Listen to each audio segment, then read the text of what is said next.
नमस्कार दोस्तों, मैं हूं दिनेश के वोरा। स्वागत है आपका न्यूज टाइम और एसएस न्यूज में। दोस्तों, हर वर्ष गणतंत्र दिवस मनाते हैं। कल 26 जनवरी है। 73 वर्ष पूर्ण हो जाएंगे हमारे गणतंत्र के, तो 74th गणतंत्र दिवस होगा। सबसे पहले तो सभी देशवासियों को, हमारे व्यूअर्स को, हमारे मेहमानों को मंगल कामनाएं गणतंत्र दिवस की। मनाया इसलिए जाता है कि हमारा अपना संविधान 26 जनवरी 1950 को लागू किया गया था and we were governed by our own constitution. वो कॉन्स्टिट्यूशन जो भारत के महाविद्वानों ने, जिनमें बाबा साहब भी थे और पूरी एक टीम थी, जिन्होंने मिलकर इस अनमोल ग्रंथ की रचना की थी। ये सोचकर की थी कि ये अनमोल ग्रंथ भारत का मार्गदर्शन करेगा, पूरे भारत के लिए एक किस्म से गीता, बाइबल या कुरान का काम करेगा।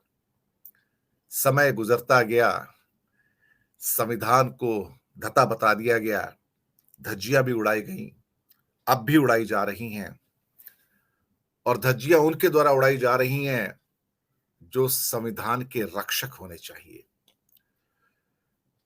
गणतंत्र दिवस में हम सब कुछ मनाते हैं, लेकिन उसका सबसे महत्वपूर्ण हिस्सा है गण, यानी कि आप, मैं, हम सब 140 करोड़।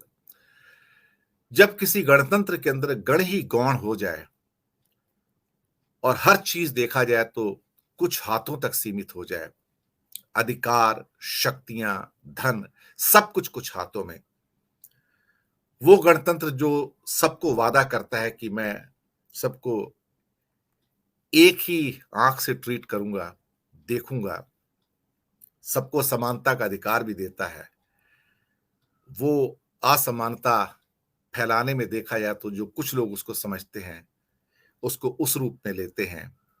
और इसी गणतंत्र में आज 82 करोड़ लोग दो वक्त की रोटी को भी मुहताज हैं, बढ़ता हुआ कर्ज है।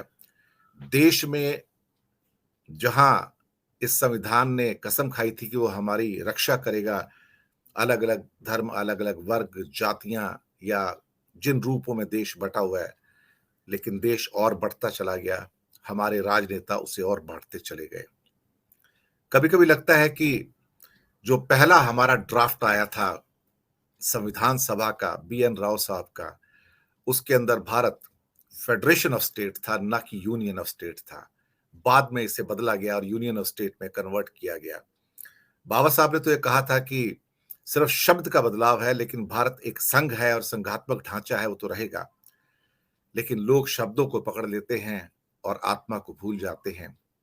यही हुआ इवन 1962 के जो सुप्रीम कोर्ट का केस था, जिसमें 6-1 से सुप्रीम कोर्ट के 6 जजों ने फैसला दिया कि भारत कहीं से भी एक संघात्मक देश नहीं है। India is not a federal country, it's A union of India, it's a unitary in character, not federal. बहुत इंतजार करना पड़ा 1973 का केशवानंद भारती केस का, जब 7-6 से, वहां भी देखिए डिवीजन 7-6 का है, जहां पर इस बात को स्वीकार किया गया कि भारत की मूल आत्मा वही है जो बाबा साहब ने कही थी कि हम संघात्मक देश हैं, हम एक फेडरल कैरेक्टर हैं। दिखने में भले हम यूनिटरी हैं, लेकिन अंदर से जो हमारा चरित्र है वो फेडरल है। और जो मूल आत्मा थी, मूल आत्मा का सबसे पहला हिस्सा है वी द पीपल, यानी कि गण। लेकिन गण ही आज गौण हो गया।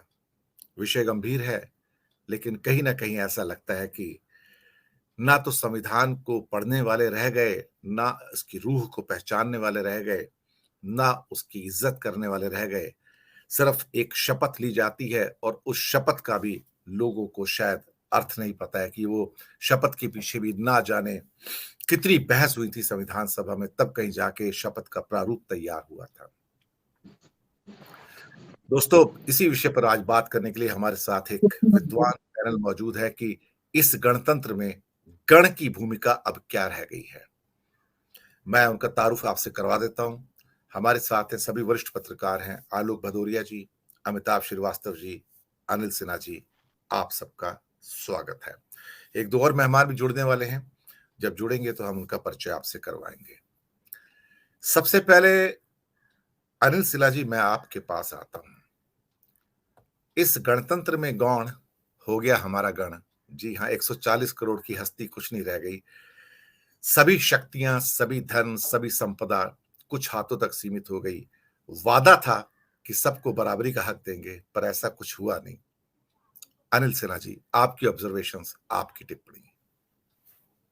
काफी हम लोग काफी लंबी दूरी तय कर ली हमने, ये तो मानना होगा। और इसमें जो बाधाएं अभी आपको दिख रही हैं, इसको हमको मतलब गणतंत्र दिवस के समय में इसको एक तरह का एक एक जाने वाला सब मतलब कि जो बीत जाएगा ऐसा ही मानकर चलना चाहिए।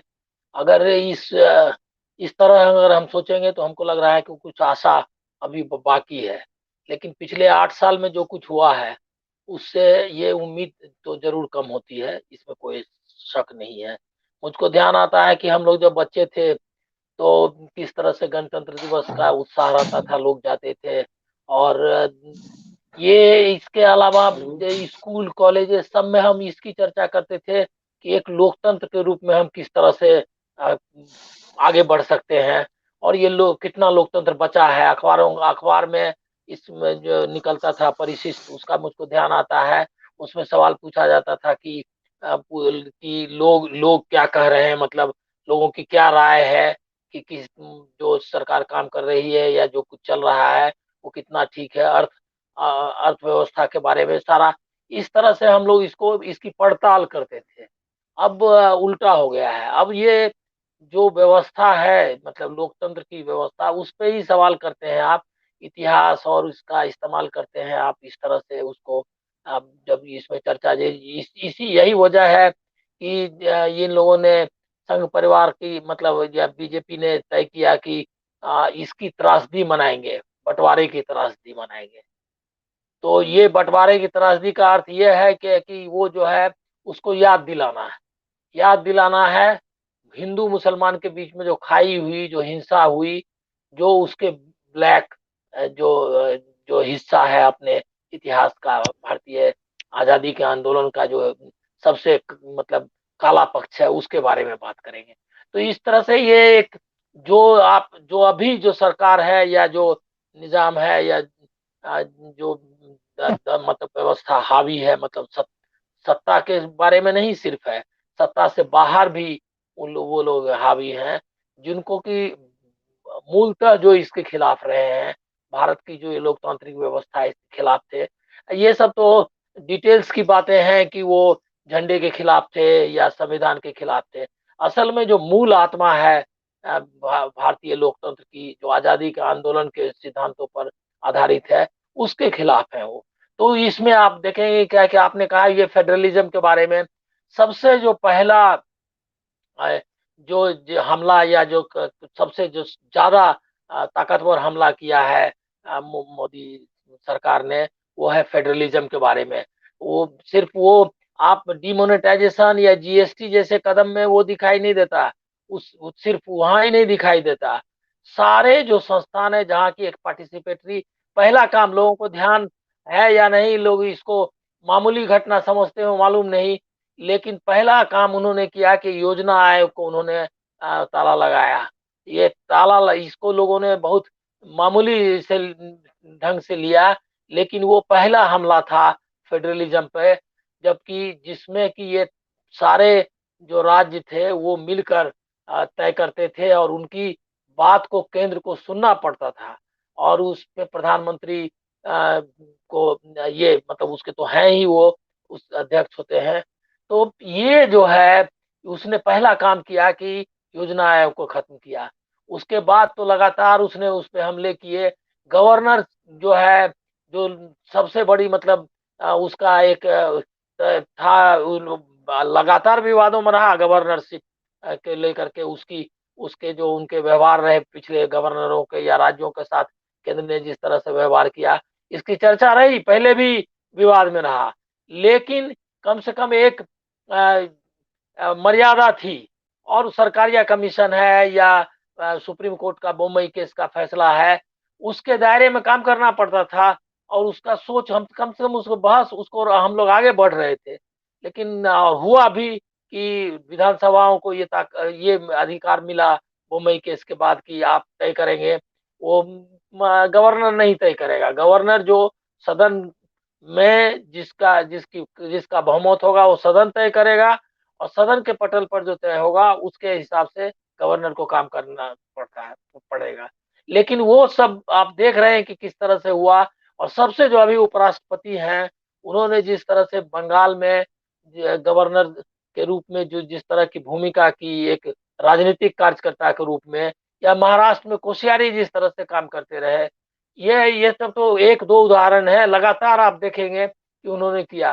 तो एक तो पहला हमला और सबसे मजबूत हमला उन्होंने फेडरलिज्म पर किया, और इसके अलावा ये ईडी, सीबीआई, ये सब का जो मनमाना उपयोग है, वो फेडरलिज्म पर ही हमला है। क्योंकि जो जिसमें राज्य के मतलब राज्यों के मतलब राजनेताओं पे, लोगों पे ईडी को भेज करके केंद्र सरकार जिस तरह से उसका उन्होंने काम किया है, वो एक करीब करीब वही है।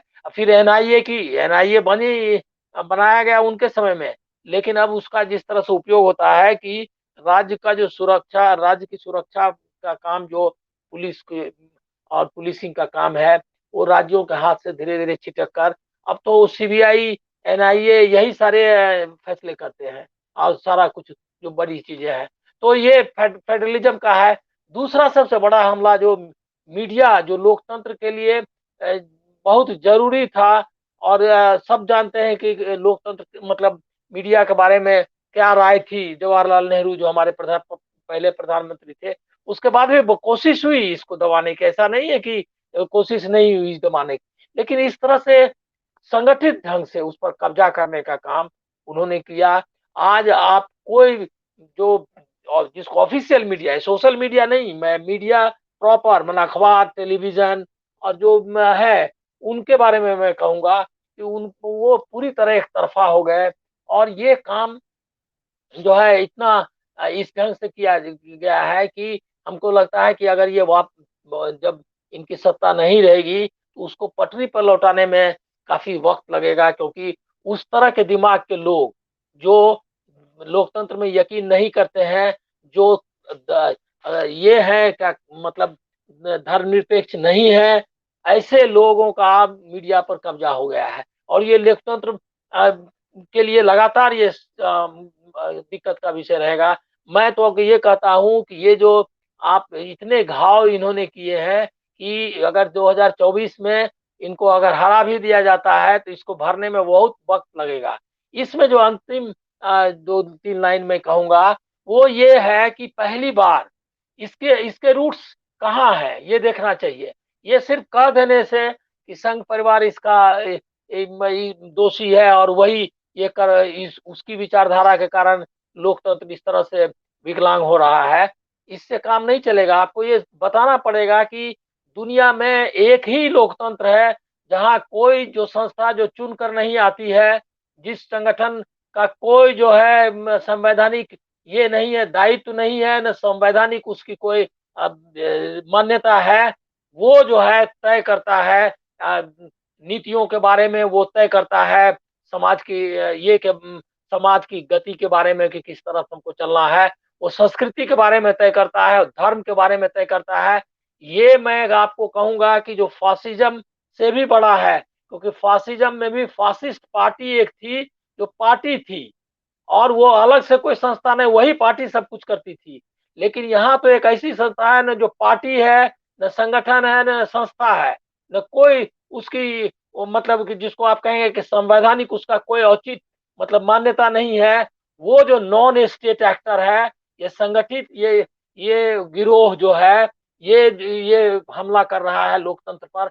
इससे आप ये सबसे बड़ी चुनौती है जो लोग हमारे सामने लोकतंत्र के सामने, वो यही सबसे बड़ी चुनौती है। इसका संविधान के खिलाफ है, ये लोकतंत्र के खिलाफ है, ये इतिहास के खिलाफ है, ये संस्कृति के खिलाफ है, ये समाज की हर प्रगतिशील धारा के खिलाफ है। तो इस चुनौती का मुकाबला कैसे करेंगे, यही इस गणतंत्र दिवस के समय में जब हम कोई चर्चा करें तो इसको हमको सोचना चाहिए।